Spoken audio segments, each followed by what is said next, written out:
We did it! We hit 40 years. And that means we've gone through so many ups and downs, it's not even funny. I'm going to tell you all about how we made it, the good times, the bad times, the roller coaster of emotions it is to work with and for family, especially for this long.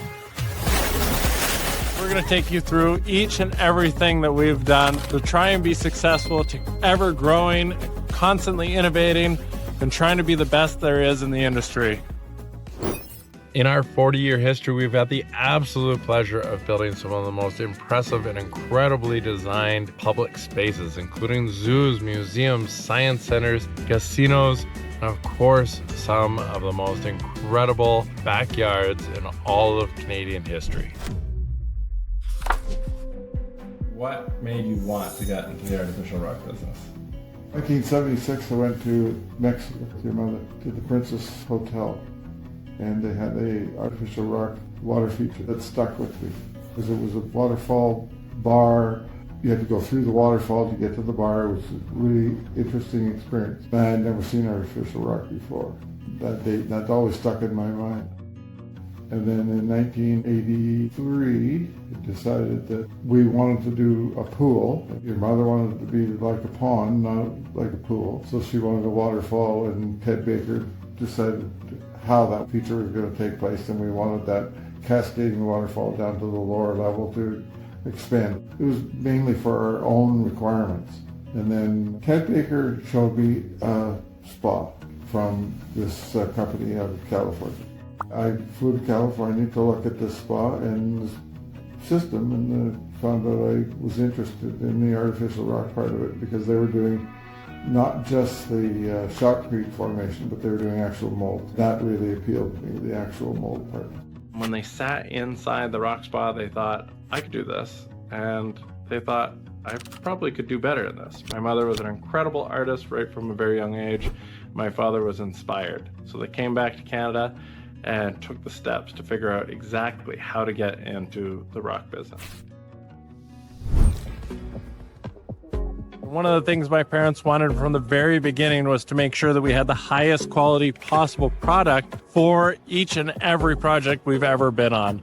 And they created something called polymesh. They created these ginormous, some of the largest artificial rock panels in the entire world utilizing this product and this technology. And what we've been able to do is be more sustainable, as these are only 5/8 to 3/4 of an inch thick.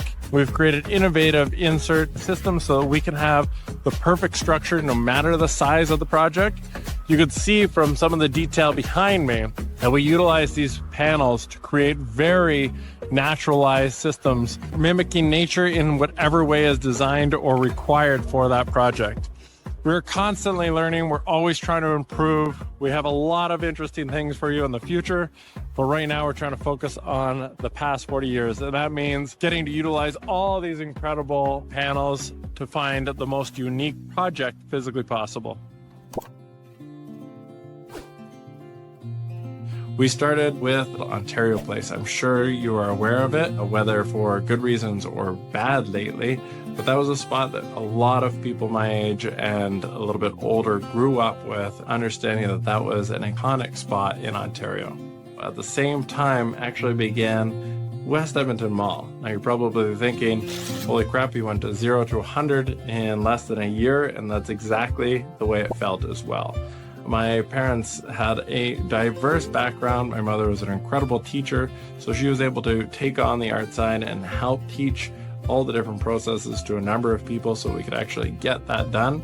And my father had a structural background, and he was able to figure out not only how to make the molds, but then how to properly secure.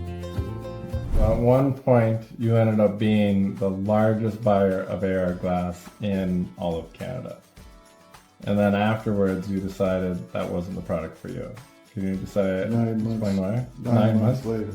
9 months of using I it. didn't like the process because the installation required that panels had to be cut. So my first experience realizing how bad this stuff was at West Edmonton Mall. It was under a glass dome. I remember standing at the bottom, I was doing some painting, and looking up, and the whole dome was shimmering from particles of glass. And in a lot of cases, all you used was a hammer to cut through. With the glass, it had higher tensile strength and flexural strength, but it was brittle. When you decided that you were going to have a different product, but you still wanted to maintain panels, how long did it take you before you worked out polymesh? It took me over a year of testing, and I didn't have the equipment at the time, but I had cement and I had silica sand at the time, and I was trying to balance and come up with something that was similar to what we were already using in GRC. I searched and searched for a cutter. Finally found a guy that was doing twine on the back of a farm tractor in Iowa, and he was also a machinist. Anyway, it was sort of a Mickey Mouse setup. You refined it. Your grandfather helped with that, because he was a machinist, trained machinist, and came up with a cutting system and started cutting our own fiber, which I was just buying regular twine. And then your grandfather found a place in Kitchener, Canada Cordage, and we started coming up with various cutting lengths to see which was going to work. But the criteria had to be, after we shot this into a form, 16 hours later, I was about 220 pounds. I had to stand in the middle of it, and it had to not crack.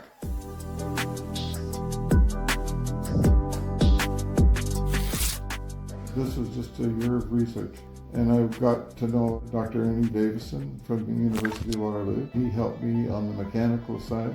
He did testing for us. I got a research grant for the development of this product, and polymesh was part of it. And at the time I was doing research, I found an expired patent by Shell that explained the difference between a collated fibrillated product and just a straight ribbon that was wound without any lubricant and had a twist in it. And as long as you cut in the middle of that twist, you had a better bonding with the cement matrix. It wasn't just the one part of it you had to create. It was all of it. Essentially from the ground back up. Yeah, because I had wanted to be right out of the GRC business. The way that my dad went about it was he looked at the shotcrete system and he was like, I don't know why it needs to be 6, 8, 12 inches thick.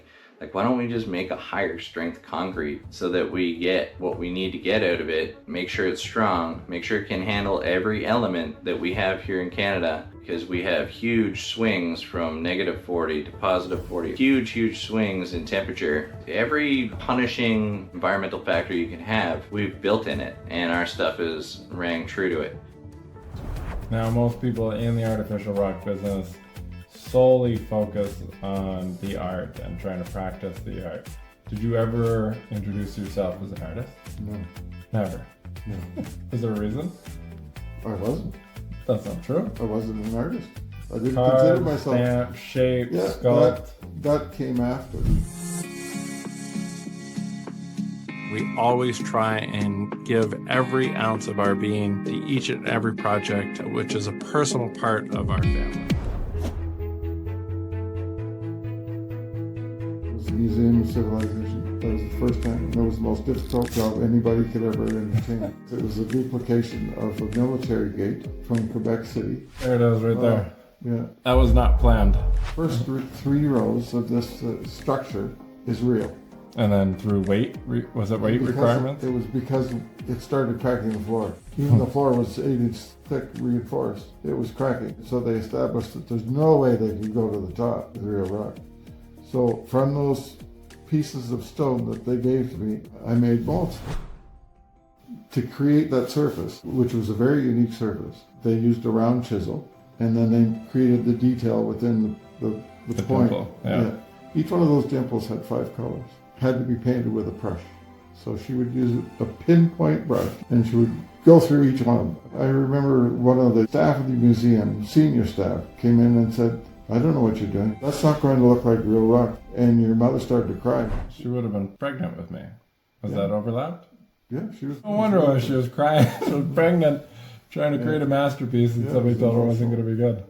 A guy by the name of John Stewart, he told them to leave, that this was his project. He had full confidence in her and that she would create this masterpiece, and it is a masterpiece.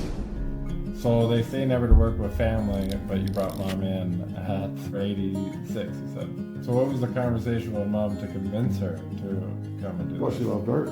Mother went to art school for one summer in Sudbury after she finished high school, and she loved it, and she was good at it. She had a natural flair for it. Think about that time and dedication that takes a project like Winnipeg, where I'm away for over a year, your mother teaching, and then coming every Friday night. Not just coming down the street, but flying from Ontario to Winnipeg. And having to return, most times it was Sunday night, a late flight. And she would paint all weekend. From Casino-rama, that was the first time that I remember being her helper. And we were painting completed areas. During lunch or during after the end of the day, she would ask me what I would change if I did it. From that point on, every single job, including the ones that I did, she would ask me what I would change. Every single time, without fail. And she never gave her own input. Like, she didn't say, well, I think the rock should have moved this way or twisted. She was never critical of my own work, but she made me be critical of my own work.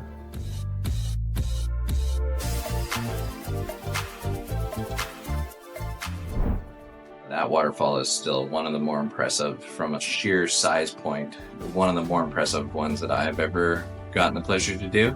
And I did a lot of the steel work for that one, especially the front water feature. And we've worked on that feature a number of times over the years from a maintenance perspective for little additions and changes, subtractions.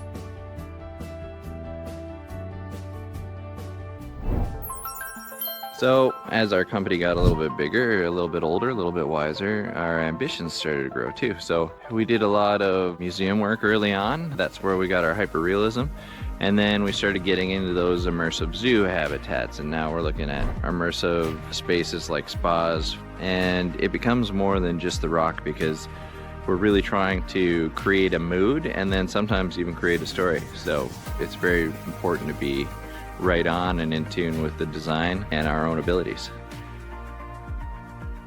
What is the project that I am the most proud of and why? That is a good question.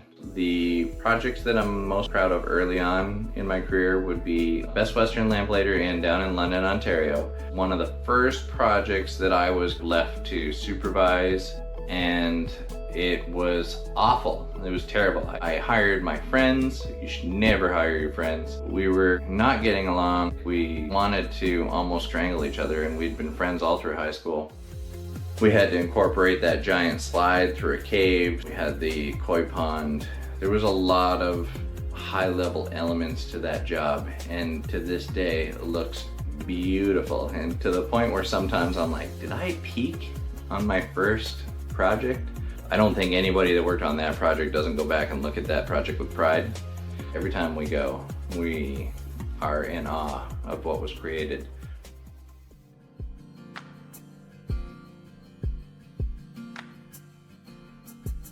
I think for the future, for me, it's a fun thing to go through all the years working from the bottom, even though it was a family company. And I'm grateful to the crews that helped me learn along the way. There's a lot of names that I could mention, but just, forcing me out of my comfort zone and trying to get me to have a voice. Every person that comes into this company becomes part of our family. We are a small, tight-knit group, and whether it's a welder, an artist, a mixer, or a general laborer, each and every one of those people have made their mark on either different projects or this company, and there's no way we would have gone 40 years without each and every one of them. The biggest evolution of Rockscapes over the years, probably Patrick and my ability to work together. That's pretty huge. We get along great, we talk all the time, whether we're on a job together or not. And no, that's Patrick calling. I think that it's a pretty special relationship and a big deal on what we're able to achieve and how we're able to get each other excited and amped up all the time, which we do a lot to make sure that we're constructive with each other and constantly pushing each other to do better. We don't get our backs up as much anymore if there's criticism the way that we used to. So I just think that we're hitting our stride and our peak on our relationship and our ability and our partnerships to really get the best out of each other. And I think that's the biggest evolution. When I was in Calgary this year for the Associations of Zoos and Aquariums conference, a lot of the feedback that I got from designers and the zoo brass themselves was that everybody wants to do more of an eco push. And I thought to myself, it's so very interesting, like all of a sudden, because we use that much less concrete in our builds, it's like we were being eco-friendly before it was cool, I like to say. That part is pretty interesting to me. I mean, frankly, like that's kind of the pitch right now when it comes to the eco-friendliness. Why wouldn't you do it when it's just better business, right? Why would you want to use more low strength concrete that is just a pain in the butt when you could use a product like ours, get the hyper realism, make sure it's super strong. And similarly, because he wanted that high strength, he knew he didn't want to use glass because GFRC or glass reinforced concrete is pretty popular. He knew it was toxic early on. He knew it was rough to deal with. It just doesn't hold up over time. So he didn't go at it with an eco angle in mind. It just somehow it's turned out that way, which I just find that really interesting. Now, most people in the artificial rock business solely focus on the art and trying to practice the art. I've seen many panel jobs that you can clearly tell somebody didn't understand how to even place the panel. It's because they don't go into the field and look at geological formation, and I was fascinated by formation.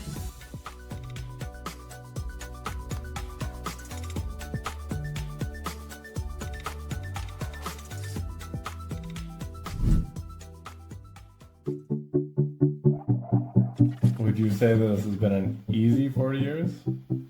40 years? Yeah. Easy? Yeah. No.